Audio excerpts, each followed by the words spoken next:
Hey, um, so this is gonna be much different from my first video. I'm going to be talking about all of the books I've read this summer. Summer's almost over for me. I'm starting school like this coming Thursday. Um, and this one, and this summer in particular, has been very busy for me, so unfortunately I haven't been able to read much, but this will be just a little video talking about the books that I've read and giving my opinions and etc. This is gonna be this is gonna be a book YouTube channel. I will be talking about books unless, I get bored and want to talk about something else, because this is my YouTube channel and I do what I want. Yeah. So the first book that we're going to be talking about today is The Metamorphosis by Franz Kafka. It was a really great short read and my introduction to Kafka's work. And to be honest, ever since then, like I've read this back in early June, I have been absolutely obsessed with this man. I think I've scoured his Wikipedia page like 5 times. I'm trying to get my hands on the trial like ASAP. Okay, but anyway, let's ignore how in love I am with the actual author and let's talk about the actual book. The Metamorphosis surrounds a man named Gregor Samsa, who honestly lives a really unfortunate life. He is in his 30s, he's unmarried and childless, he still lives with his parents, he works a dull job at the bank, that the only reason he's working there in the first place is to help his parents and pay out their bills, etc. It's very apparent that he is not happy with his life, and honestly, like, I don't blame him. Working at a bank, unless you're Patrick Bateman, sounds like an absolutely unfortunate existence. So one day, he wakes up to discover that he has been turned into a giant beetle.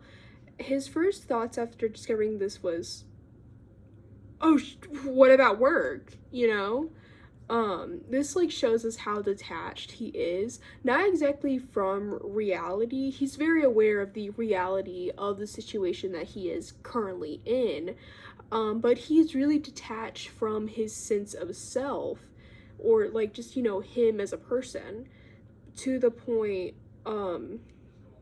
where it kind of reminds me of Osamu Dazai's No Longer Human. I read that book almost 2 years ago now, and that book like truly changed my life. Like, might maybe make a video about it, I don't know.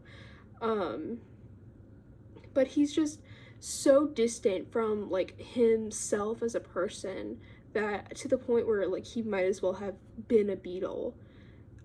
I completely recommend this book if you ever feel detached from the people around you, or just like something that's not human, like you just don't feel like you fit in with the other people around you, which I know me personally, I sometimes do myself. So, well, I got my like little stack up here. So the next book that I read was The Secret History by Donna Tartt.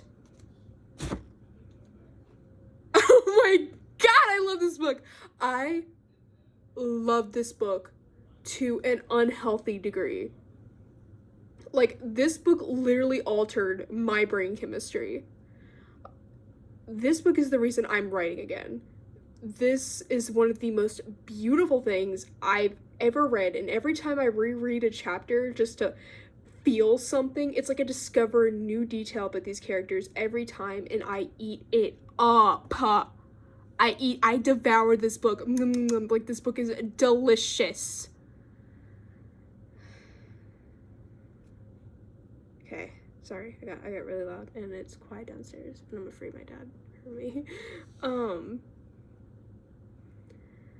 This book is written in the first-person perspective of a man named Richard Papin, who decided to attend a prestigious university in Vermont named Hampton.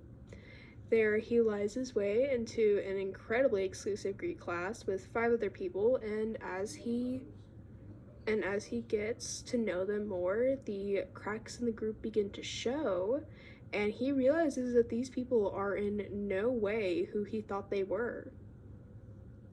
Oh yeah, it it's over 500 pages. That's my copy, so it gets like really extensive, and when things like go downhill, they go downhill fast. And it's so entertaining to read. Like I could make an entire video talking about this book and how absolutely mesmerizing it is. I am in love with Donna Tartt and her prose. This book is so well written that if you don't look closely, you miss a lot of tragic, hilarious details of it. Like, I never before have I read a book that made me laugh so hard yet also make me want to kill myself. Like, that this is an achievement.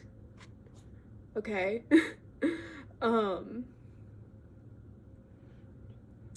Especially like considering that Richard is an unreliable narrator because, well, he's a liar. He lies to everyone in this book, so we can't think that he won't do the same to us, the readers.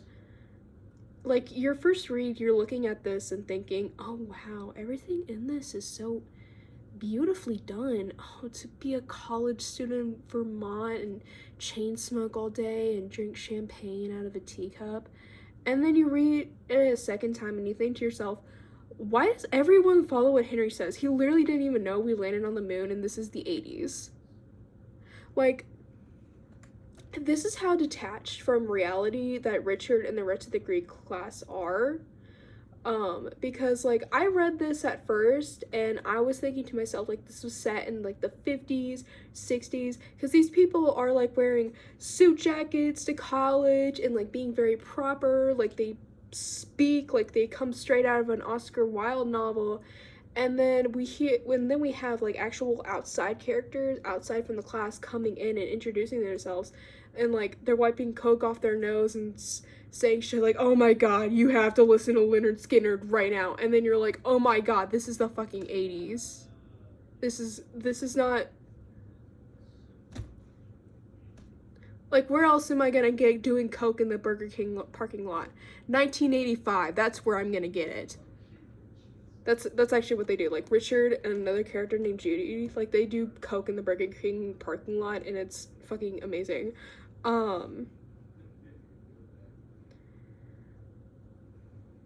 Which, like, honestly, in my opinion, like, these details are very important, like, to what Donna is trying to convey in this novel. This book is a cautionary tale against living for the aesthetic.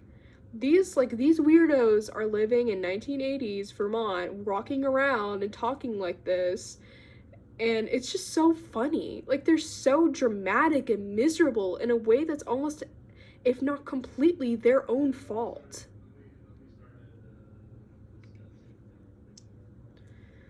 They think they're living, and I already mentioned Oscar Wilde before, but I wrote this down in the script. I'm gonna read the script.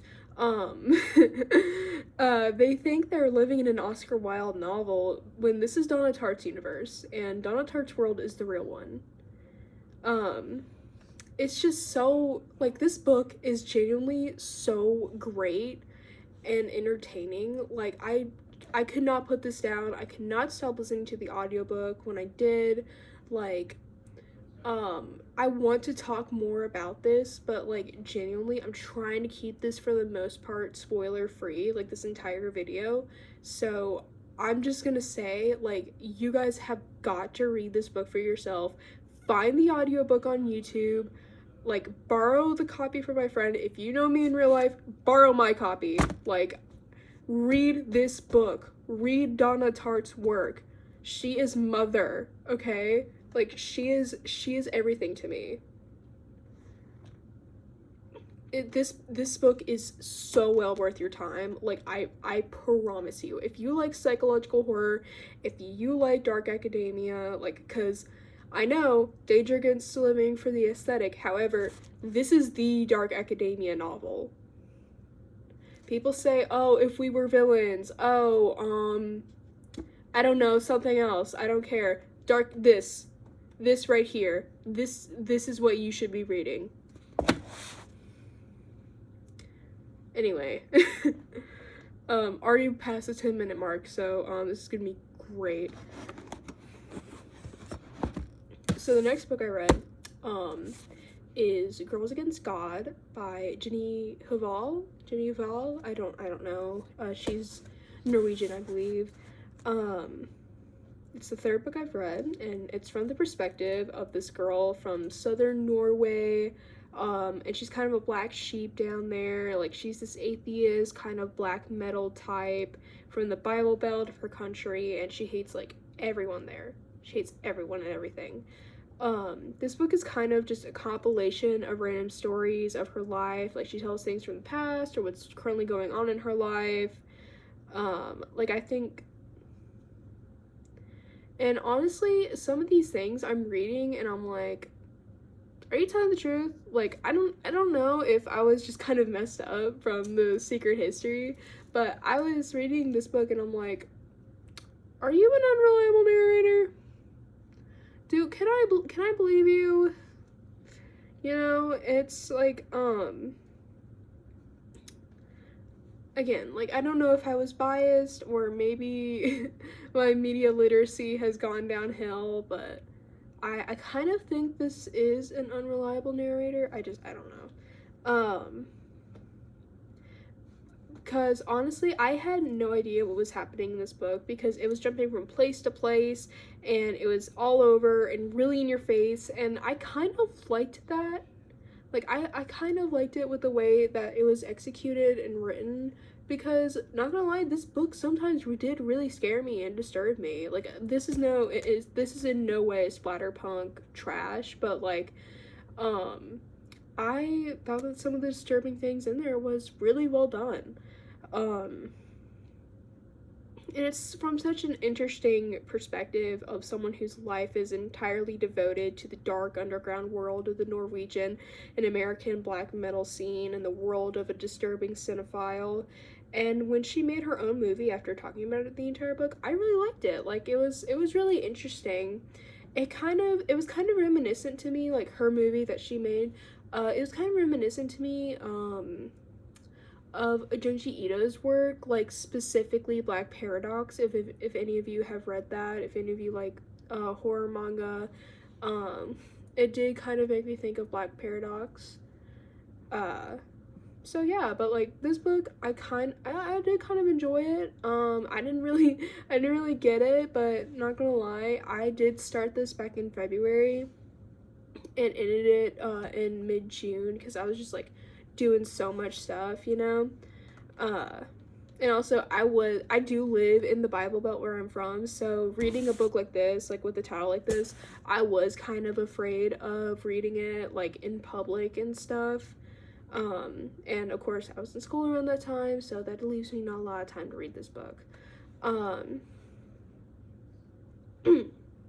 But yeah, like, if you're in a good place to read it, like, mentally and geographically, I guess, then, like, definitely go for this book. And you'll probably be able to give a way better analysis than I did. So the fourth book that I've read is, if it'll let me pick it up, Tender is the Flesh by Augustina Bazterrica. I think that's how you pronounce her name. I'm not sure. I probably butchered that. I am so sorry. I've seen this book like literally everywhere, and the plotline definitely drew me in. It's set in this world where disease infiltrates every animal in the world, making them inedible and killing them. In order to substitute the human need for meat, people resort to cannibalism. They begin to farm human meat. They begin to farm human meat. Basically replacing the entire industry with humans. We follow Marcos, the owner of a human processing plant, as he was sent a really rare female human for him to slaughter. like this was a gift to him, like this was sent to his house. So without his knowledge. So as you can imagine, he was pretty pissed. Like he chains her up in his barn, and at first treats her like as a useless inconvenience because this man like truly hates himself. Like he hates that he owns this plant, and he's literally only doing it because like his father is like in the nursing home dying from, I think, Alzheimer's or dementia, something of that sort. And his father like gave him the plant, which was in the family like even before humans were being farmed. So of course, like in order to honor his father, he decided to like he's just gonna continue on the family business, you know? Even if it's devolved. He hates every part of what he's doing, but despite that, he began to start a relationship with the female specimen. And I say that in quotations because it's not a true relationship, like in my eyes, and I'm pretty sure as in the eyes of literally every person who has read this book. She literally doesn't have a name, vocal cords, or any basic education. Like, he named her, first of all, and second of all, he saw her, like, trying to draw on the wood and the floor with a fork, with, like, a metal fork, and he bought her crayons for, like, her to draw with. And this female, we don't know her age, but she is definitely a grown adult woman. Like, this is definitely, like, she's grown, and she has the education of a fetus.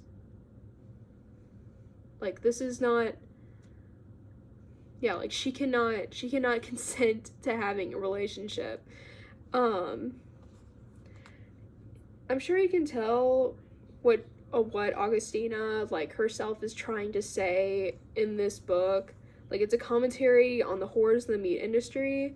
However, like, I think that we already knew this. Like, we already knew the atrocities that in the animal cruelty that goes on, and I don't think we really needed it to be put in the perspective of like, oh, if everyone was eating humans, would you too? And I think that was like some sort of like promotional sentence that they had for this book, and it's like,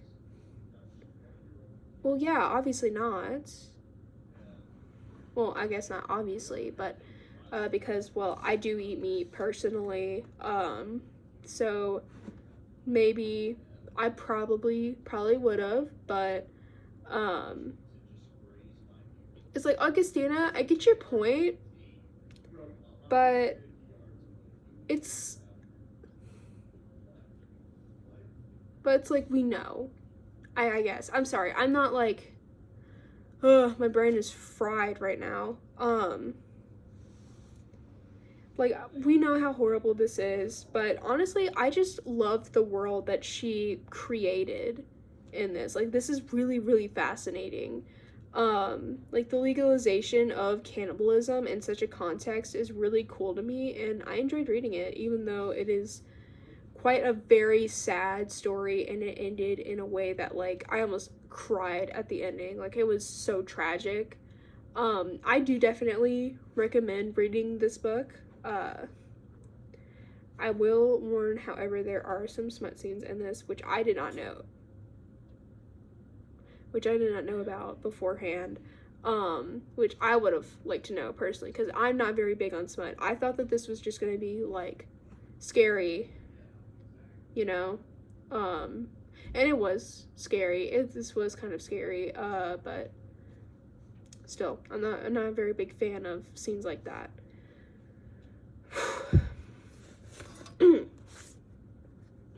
So, the last and final book that I have read this summer, I finished reading this around a week ago, a few days ago, I don't remember, Stardust by Neil Gaiman.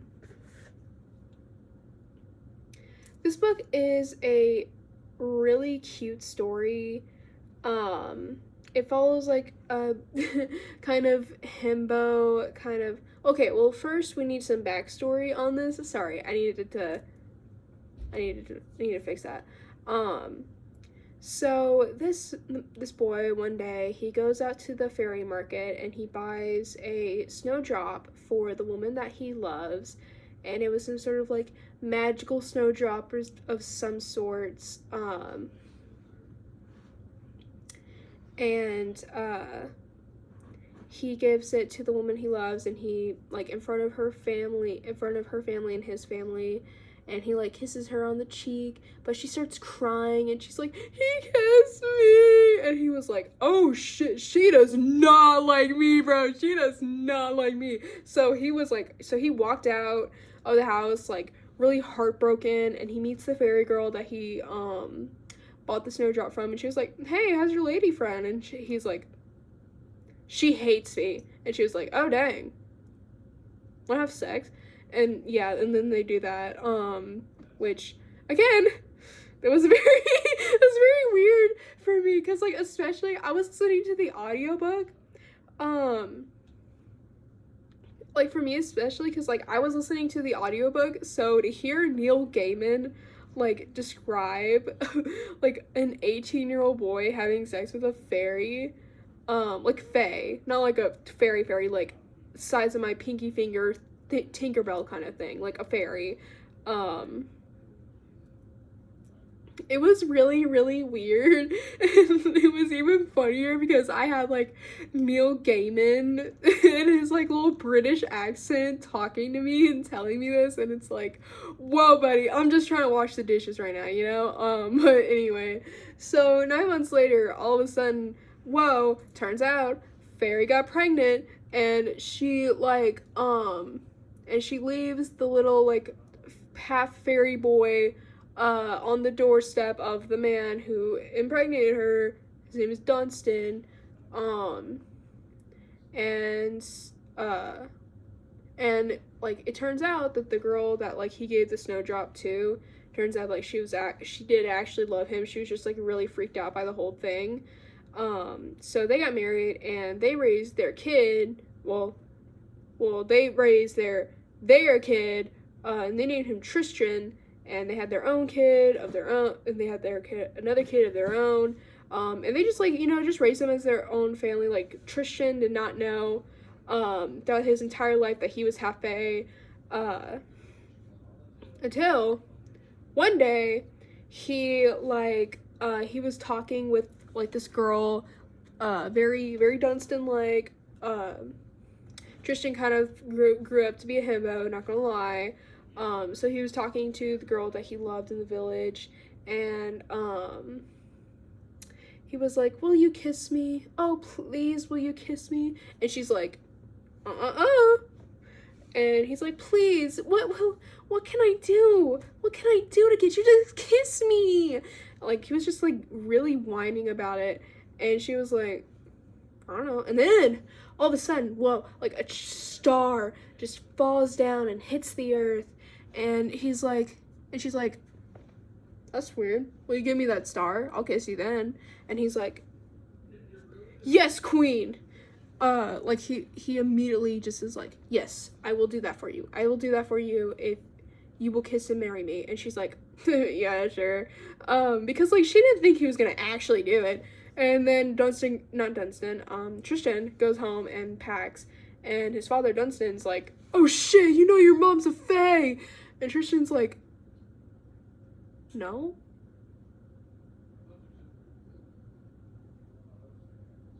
Like,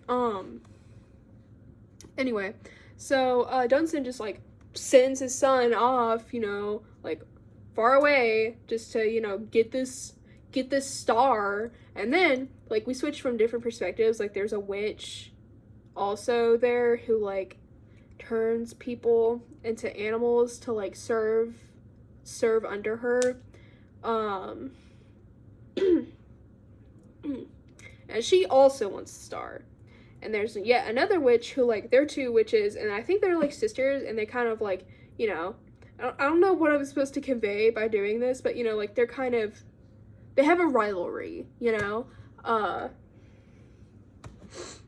And they're both like hunting for the star while Tristan is also doing that. And there's like this weird little man bear who like helps Tristan along the journey because he realized that he was Dunstan's son, and Dunstan like gave this weird little dude like a place to sleep for the night. So he was like, "Oh, you're Dunstan's kid. Yeah, sure, I'll help you."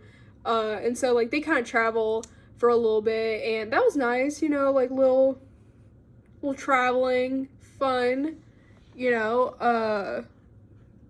was really cool to read. I liked that. And then, whoa, dude sees the star. Turns out, star's not like some sort of glittering object. She's a person. And Tristan's like, "Oh my god, she's a person. I need to treat her like a person." And she's like, "I hate you," towards Tristan because he's like, "You're coming with me, lass," Anyway, it's a really cute little fairy tale, just written in that Neil Gaiman style, and I really enjoyed it, even despite my friend currently made light to me about Neil Gaiman's recent, allegations. I have no opinion on that whatsoever. I have not read the, link that she sent me. I am so sorry, Annalyn. Anyway. So, this is the end. This is considerably shorter than my other video, I realized, but, it pays to be a hater. It doesn't pay to be a lover, So, thank you again for watching. If you've made it this far, it means the most. I will try to make these little, like, recaps / mini reviews when I can. Will probably be after every season or so, because that's how I introduce this. Again, I love to read, and I'm always looking for something new to critique or love, so if you have any recommendations, please, like, comment below, or tell me, and I'll try to get my... Oh my god, why do I always burp when I'm recording? I never, like, get that urge IRL, so, but, like, when I'm recording, oh, just fire away. Anyway, sorry. Tell me, and I'll try to get my greasy little hands on it as soon as possible.